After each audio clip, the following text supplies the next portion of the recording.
पौने 2 लाख वाला बाबा रामदेव कहता है बच्चों तुम्हें 25-30 रुपए का पेट्रोल चाहिए कि नहीं? दोनों भाई काहे नहीं दे रहा है? रजत शर्मा भोंकता है। आप समझिए, रजत शर्मा जैसे पत्रकार आवारा कुत्ते की तरह भौंकते हैं। जो मालिक बोटी खाएगा हम हड्डी को करके खाएंगे। कभी आपने पूछा 200 रुपए का सिलेंडर चाहिए कि नहीं बच्चों? 200 रुपए का 1000 रुपए के आसपास हो गया। पेट्रोल के दाम 100 रुपए आसपास हो गए। बहुत हुई महंगाई की मार। अब की बार भाजपा सरकार, बहुत हुआ नारियों पर अत्याचार। अब की बार भाजपा सरकार किसानों की आय दुगुनी करेंगे। किसानों पर बहुत हुआ अत्याचार। एक बात बताइए, कैसे किसानों की आय दुगुनी होगा? आप जैसे भरवे पत्रकारों ने बेशर्मी की हद पार कर दी। आप पहले पेट्रोल डीजल के दाम तो कम करा दो, मान लेंगे ना कि ये किसान हितैषी कानून है। बोलने वालों पर एनएसए लगता ही है। सच दिखाने वालों को जेल में डाला जाता है। ये कोई नई बात नहीं है। ये कौन लोग हैं आप समझिए। ये आप सीधा जाएंगे, इतिहास में जाइए। ये वही लोग हैं जो गोरे अंग्रेजों से दलाली और मुखबरी करके राजे रजवाड़े लेते थे, जमींदार बनते थे। सारी की सारी लॉबी भाजपा में वही है। कौन है सावरकर? 80,000 स्वतंत्रता सेनानी है। आजादी के लिए लड़ाई लड़ रहा था। सावरकर का गोरे अंग्रेज जीजा और फूफा लगता था, जो 60 महीना 3 दिन में सेना बनाने की बात मोहन भागवत कहता था, जो जर्मनी से आया हुआ है, यहाँ का है भी नहीं। वो तय करेगा कि हिंदुस्तान में कौन रहे कौन नहीं रहेगा। झूठा नहीं गिरा बरेली के बाजार में। भाजपा की सरकार में देश के दलाल मीडिया के भरवे पत्रकारों का स्तर गिर गया। ये हमारा कुत्ते की तरह ढाबे के बाहर खड़े हैं, मालिक फेंकेगा हम चुप खाएं। बिहार में जाते हैं तो नक्सली बोलाते हैं, जामिया जेएनयू में जाते हैं नक्सली बोलाते हैं, किसी को पाकिस्तानी बोलाते हैं। आपने शाहीन बाग में देखा होगा, जिन मौलानाओं को ये कहते थे देश के गद्दारों को गोली मारो सालों को, अब बाद में कहते जीजाजी माला पहनो आप बीजेपी ज्वाइन कर ली। जिन महिलाओं को ये बाजारू और बेश्या कहती थी बहन जी राखी बंधाओ, फारूक अब्दुल्ला जब इनकी सरकार में मंत्री होता है तो देशभक्त होता है, इनकी सरकार से समर्थन ले लेता है तो गद्दार हो जाता है। महबूबा के साथ जब सरकार में होती है तो देशभक्त होती है, सरकार में नहीं होती है तो गद्दार हो जाता है। आप ममता बनर्जी को देख लीजिए, राखी बंधाती थी। उन्हीं के यहाँ, उन्हीं की पार्टी में इस्लाम नाम का विधायक था, जो रंगा बिल्ला दोनों कहता था ये तो बांग्लादेशी है, ये तो बांग्लादेशी है। जब से भाजपा में आया स्वदेशी हो गया। नहीं, आप समझिए, जो मुकुल राय, शुभेंदु अधिकारी, शारदा घोटाले चिटफंड का आदित्य था, जब से बंगाल में आया कहने बीजेपी में, तब से वो पाक साफ हो गया। जिन लोगों से हिंदुओं में खतरा होने की बात कही जा रही थी बंगाल में, वही लोग बीजेपी में आ गए। अब वही लोग उनकी रक्षा करेंगे। मतलब दूध की रखवाली बिल्ली करेगा, मछली की रखवाली बगुला करेगा, नहीं समझ रहे, और मीट की रखवाली बाघ करेगा। अजीब सा एक मशीन ट्रेंड घूम रहा है भाजपा। ऐसा वॉशिंग मशीन है कि इधर से अपराधी डालिएगा, इधर से क्लीन शीट निकल जाएगा। अब देखिए, ज्योतिरादित्य सिंधिया पर कहते थे ये देश का गद्दार, इनके बाप दादाओं ने झांसी की रानी के साथ मुखबरी करी थी, इसलिए झांसी की रानी का पराजय हुआ। जब से ज्योतिरादित्य सिंधिया बीजेपी में आ गया, झांसी की रानी की विजय हो गई, गद्दारी भूल गया, वो देशभक्त हो गया। तो इनका परिभाषा क्या है इनको समझ ही में नहीं आता है। घाट घाट पर बानी बदले कोस कोस में कपड़ा, हर प्रदेश में लंबी लंबी फेंके, इसी का नाम है नरेंद्र मोदी। ये मोदी नहीं मदारी है, झूठ बोलने की इनको पैदाइशी बीमारी है, समझना होगा। देखिए, आज अगर किसानों के आंसुओं पर देश के लोगों को तरस नहीं आई तो हम सभी एक दिन बलि के बकरे बनेंगे, आने वाली पीढ़ियां खराब होगी। ये सिर्फ मसला किसानों का नहीं है, आम उपभोक्ताओं का है, हर उन भारतवासियों का है जो अन्न खाते हैं। आप समझिए, 103 साल पहले राष्ट्रपिता महात्मा गांधी बिहार के चंपारण से कॉन्ट्रैक्ट फार्मिंग का विरोध किए और बैरिस्टर की नौकरी छोड़ी, तो वो गलत तो नहीं थे ना। उन्होंने देश को आजादी दिलाई ना। ये 2 दिन जाते हैं उनके पैर में पैर छूते हैं, माला पहनाते हैं, अब बाकी दिन नाथूराम गोडसे को देशभक्त कहते हैं। मुंह में राम, बगल में छुरी, दिन में महात्मा गांधी या रात में नाथूराम गोडसे। आप समझिए ना, महात्मा भी अच्छा, ये बताइए कि जब ऐसे आंदोलन होते हैं और जो आवाजें बुलंद होती हैं तो सबसे पहले नेट बंद कर दिया जाता है, जैसे इस वक्त यहाँ का भी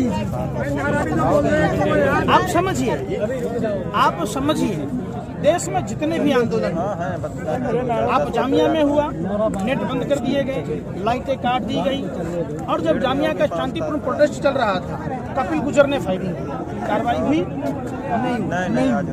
आपने देखा होगा जेएनयू में बहन आयशी घोष को रडों से मारा गया, उनके साथियों को मारा गया, लाइटें बंद कर दी गई, नेट बंद कर दिया गया। कोमल शर्मा पर कार्रवाई हुई नहीं। दिल्ली में जब ट्रंप था, हिंदू मुस्लिम दंगे कराए गए, पत्थर गिराए गए, सीसीटीवी कैमरे होने के बावजूद आज तक नहीं पता चला कि वो कौन लोग थे जो हमारे ही अपने लोगों को, चाहे वो हिंदू हो मुसलमान हो, उनके घरों में आग लगाए गए, उनके मस्जिदों पर झंडे फहराए गए। कौन लोग? क्या मिश्रा, क्या खानी, प्रवेश साईं वर्मा पर कार्रवाई होने की बजाय उस जज पर कार्रवाई हुई जिस जज ने संज्ञान लेने की बात की। आपने देखा हो पुलवामा की घटना हुई, बहुत ही निंदनीय घटना थी। लोकसभा का चुनाव पूर्ण बहुमत के साथ भाजपा की सरकार जीत के आई। पुलवामा की घटना पर हर गांव में, हर दरवाजों पर दीप जलाए गए और अर्नब गोस्वामी जश्न मना रहा था अपनी चैट में। क्या अर्नब गोस्वामी पर, जो पुलवामा की समय डीएसपी देवेंद्र सिंह पदस्थापित था, क्या उस पर कार्रवाई हुई? वही डीएसपी देवेंद्र सिंह दिल्ली चुनाव से पहले जब दिल्ली में आतंकवादी ला रहा था 12 लाख रुपया लेकर, तो क्या एनआईए चार्जशीट दाखिल किया? ये रिश्ता क्या कहलाता है? आखिर क्या मजबूरी है? सैटेलाइट यह बता देता है कि पोखरण में जो परमाणु परीक्षण हुआ तो ये सेकंड का काटा है। सैटेलाइट यह बता देता है कि पंजाब में, हरियाणा में, पश्चिम उत्तर प्रदेश किसान पराली जला रहे तो दिल्ली में प्रदूषण का स्तर बढ़ता है। क्या सैटेलाइट ये नहीं बताता कि वो कार किसकी थी जिस कार में 300 किलो से अधिक आरडीएक्स और जेलेटिन थे? क्या जब आर्मी की गाड़ियां जा रही होती तो उसमें सिविलियन कार कैसे गई? आप समझिए। आपने देखा सिख समुदाय के लोगों को डीएसपी देवेंद्र सिंह के पक्ष में यात्रा निकालते हुए, लेकिन उन्होंने कठुआ में निकाला था। इन्होंने, आप समझो, जिस तरीके से समाज में शहर खोलकर ये सरकार बारी बारी से सभी जाति, सभी राज्य और सभी धर्म के लोगों को बलि का बकरा बनाने का काम कर रही है, पूरे देश को जागना होगा। कौन लोग आज 26 जनवरी की बात कहते हैं? आप हमारी प्रधानमंत्री के साथ फोटो खिंचवा देंगे? है आपकी कैपेसिटी? ठीक। आप समझो, जो दीप सिद्धू कभी सर पे नहीं बांधता था, जो धर्म का प्रतीक, राष्ट्र का प्रतीक, सुरक्षा के दृष्टिकोण से हर आदमी के बांधने का तरीका अलग है, लेकिन सभी धर्मों में सर ढकने की रिवाज है। आप समझिए, बैगर लगाए देश के तारीपार गृह मंत्री के साथ, देश के बेचू प्रधानमंत्री के साथ, धर्मेंद्र हेमा मालिनी। आप धर्मेंद्र हेमा मालिनी के साथ हमारी भी फोटो खिंचवा देंगे?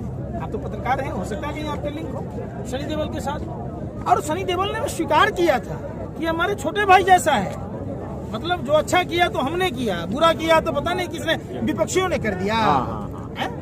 तो लाल किला में आप कभी गई हैं? लाल किला सड़क के बाहर समानांतर सिक्योरिटी चेकअप होता है। लाल किला तो उसी दिन देश की गौरव बदनाम हो गई थी जब लाल किला को इन्होंने डालमिया के हाथ में गिरवी रख दिया।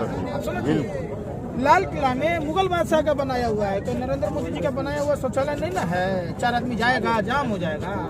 आप समझिए, मुगल बादशाह का बनाया हुआ इतने मोटे मोटे पिलर वाले, इतने मोटे मोटे, अभी हमारी सरकार अगर कोई चीज बनाई होती कब गिर जाती है पता ही नहीं चलता। ये तो सैकड़ों वर्षों से खड़ा है और इसमें तोप के गोला मारने से नहीं जो टूट गया है, उसमें दीप सिद्धू घुस के झंडा फहरा लिया। कितनी शर्म की बात है। इंटेलिजेंस का रिपोर्ट था आपके पास, वहाँ आर्मी की पूरी कैंप होती है, सीसीटीवी कैमरे लगे हैं, उसके बावजूद घुस गया। क्या वो सरकारी जमाई है जो उस पर कार्रवाई नहीं हो रहा?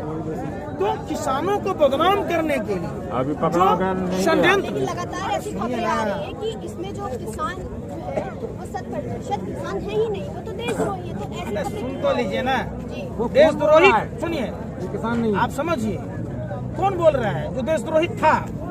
ये लोग पहले देशद्रोही तो थे। जब हमारे बाप दादा देश की आजादी की लड़ाई लड़ रहे थे तो गोरे अंग्रेजों को चिट्ठी लिख रहे थे। ये सावरकर के लोग हैं, तो देशद्रोही तो उनके खून में है। सांप का बच्चा कभी हाथी हो सकता है? सो बताइए आप, सांप का बच्चा सांप न होगा? और सांप को अमृत जैसा दूध पिलाइएगा तो सांप जहरे न उगलेगा कि सांप को दूध देने लगेगा? देखें कभी? आप बताइए कि सांप को क्या खिलाया जाए कि सांप अमृत जैसा दूध दे, अकाई सब विष उगले? ऐसा हो सकता है? तो ये लोग वही देशद्रोहियों के परिवार से आते हैं, राष्ट्रद्रोही लोग हैं ये लोग। आज तक पुलवामा घटना पर जांच नहीं हुई। गलवान में चाइना कब आ गया ये नहीं पता चला। इतनी मुस्तैदी अगर गलवान में होती, आप एक बात बताइए, तो हमारे भारत माँ के वीर सपूत शहीद होते क्या? अरुणाचल में गांव बसता क्या? मतलब साफ समझिए, सावन के झूलों में घूम रहे, खूब झूल रहे दोनों शी जिनपिंग के साथ। देश का क्या भला हुआ? हजारों टन सब्जियां आपने बर्बाद कर दी। ये तो बताओ ना, कितने गरीब के घरों में चूल्हा जलता, वो सब्जियां बनती, 2 वक्त की रोटी खाता। आपने तो शी जिनपिंग के चक्कर में लगा दिया। नमस्ते ट्रंप करा के देश में कोरोना फैला दिया।